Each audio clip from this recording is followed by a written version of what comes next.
Hello guys and welcome back to the Taco Guys, and today, as you can see from what I have here in my hotbar, I am going to be recording on Voltz. So yeah, I do get a pretty decent frame rate on this thing. Yeah, I haven't actually got anything on this. I don't even know where it says frame rate there. 30 frames per second. I think that's right. I think that's what I've designated this to record in. So yeah. Um, I just wanted to show you how to build a fission reactor, which is here.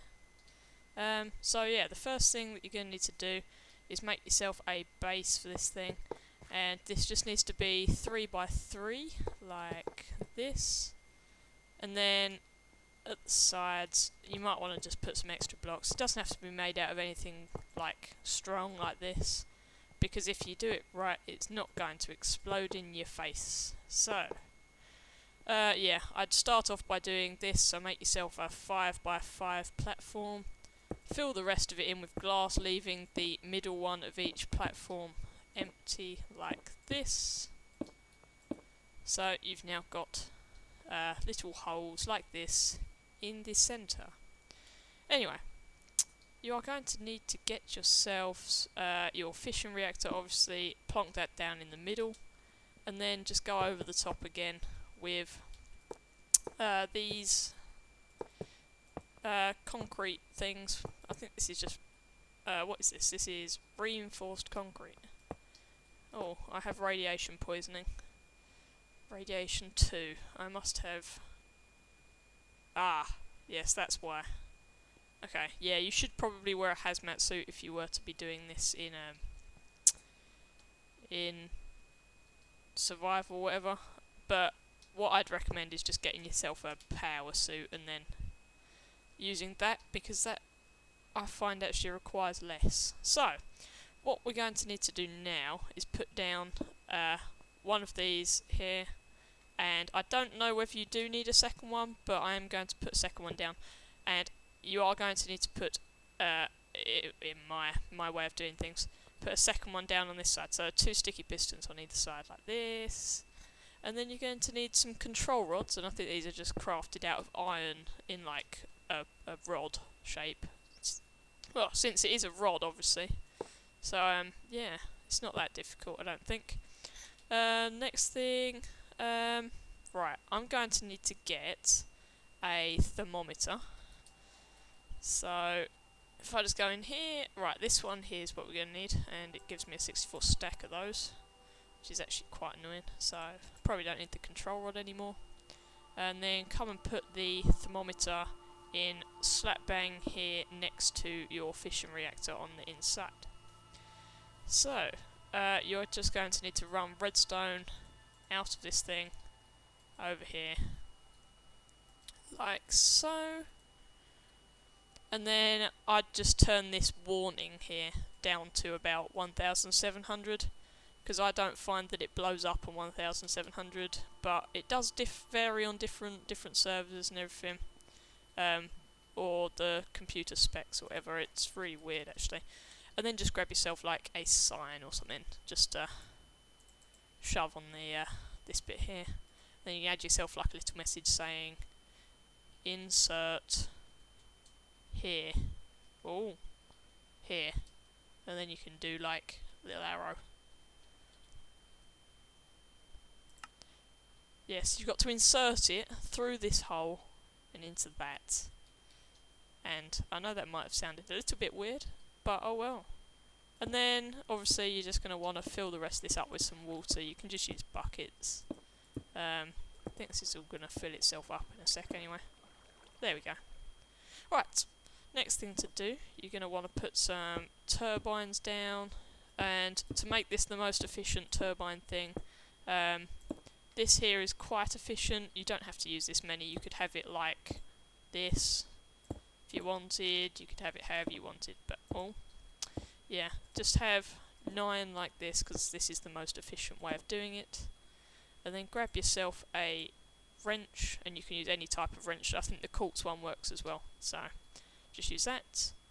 Get yourself some wiring. Universal cable is probably better than this stuff, so if you can get that, that's probably better. I find that it's actually easier to get the universal stuff in survival because it's only steel and redstone, so it's not too difficult. Anyway, now you're just going to need to plonk yourself down an energy cube, and use an energy cube rather than a battery box because these are compatible with more things and hold more energy as well. So a bat box only holds up to 5 megajoules, and these ultimate ones, which are actually really expensive, yeah, look at that recipe. And there's the elite one, atomic core, which is diamond each, dirty obsidian dust, and you need 4 diamonds plus whatever diamonds you need to make the there's more things. Whatever diamonds you need to make this, which is 2, and then you're gonna need, right, yeah. Oh well, so yeah, that's quite expensive.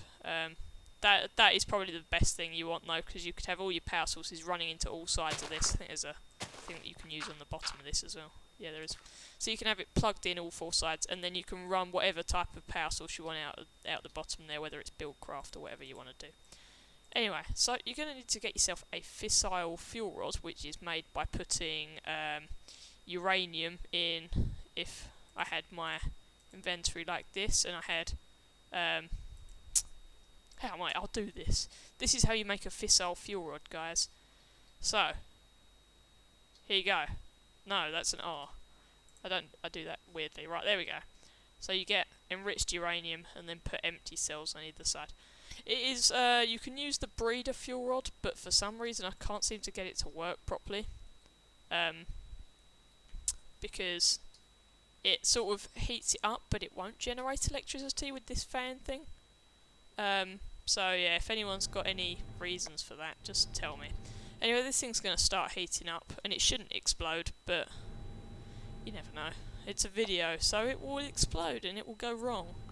Anyway, what's going to happen is this is going to heat up to 1700 degrees, where the water's going to start evaporating and everything. And then when it does hit 1700 degrees, to stop it from overheating, this here will emit, will have its charge set to 1, its data value at 1, and then it will power any blocks that are next to it. And then this redstone's next to it, so then obviously that's going to go power these pistons. And then when these control rods here are next to the fission reactor, they are going to cool it down, as the fission reactor is not going to be touching any of the water next to it. And I don't think you need 2, but I'd put 2 in it anyway. So yeah, it's not that hard to get sticky pistons anyway, because you can make it out of rubber, I think it is. But yeah,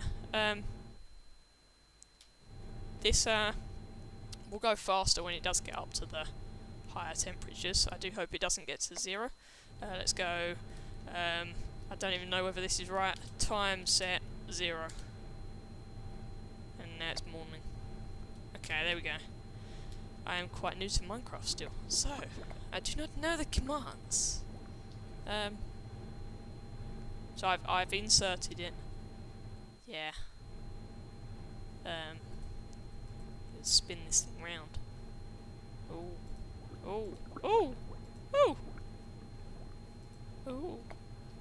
And then, what can I power with that thing? I can power some machines. Let's get an electric furnace. And, an evolved skeleton. An evolved skeleton boss? Dude. I didn't know that was in Voltz. I thought that was just tech it. Oh look, anyway, here we go. So, now that this thing's reached its maximum temperature, this fan is spinning round, and this is every time that it gets to 1700, it will insert the control rods, and then that will cool it down to below 1700, and then it will just continue at that temperature. And since it doesn't go below higher than that, it won't explode. So, as we can see here, this is the max. This is the biggest energy cube, and you can see how much this has filled up in the time I've done this. So this is the best energy cube you can get. I'll just remind you that one battery box does 5 megajoules. I'm not even too sure my Voltz supports a battery box. Oh yeah, it does. think a battery box only does 5 megajoules. So if I plug the battery box into this thing, I think that's... oh no, that's not the right place. Right. Is that, oh god, no. Does it go there? I think that's that way around it goes. Yeah, 5 megajoules. See, look, you can see how quickly this thing fills up in kilojoules. I mean, 5 megajoules, and it's still filling this one up as well. So if we just I could pick that one back up again if I was in survival, but yeah, this thing here does do very well, and I think you can upgrade this to a fusion reactor as well. Anyway, that has been a very relaxed tutorial on how to build a Voltz fission reactor for power. I have built one of these on survival, quite legit actually. I don't know whether if I log out of this my fractal stops, so oh well. But thanks for watching, guys. This has been my tutorial. I still have the squid skin, so even if I've been playing on Xbox, I will have the squid skin. And yeah, so I'll be back in another Voltz episode, hopefully doing a survival or something of the sort later in the week or month or year or whatever. But yeah, let's look forward to a good year this year, and my New Year's resolution was to be a bit more up to date with videos and things, so I hope to see you next time in another video, whether it's Voltz, minigames, other server test out, survivals, whatever, other games I've downloaded from Steam and things I don't even know. So yeah, I'll see you next time, guys. Have a good one. Bye.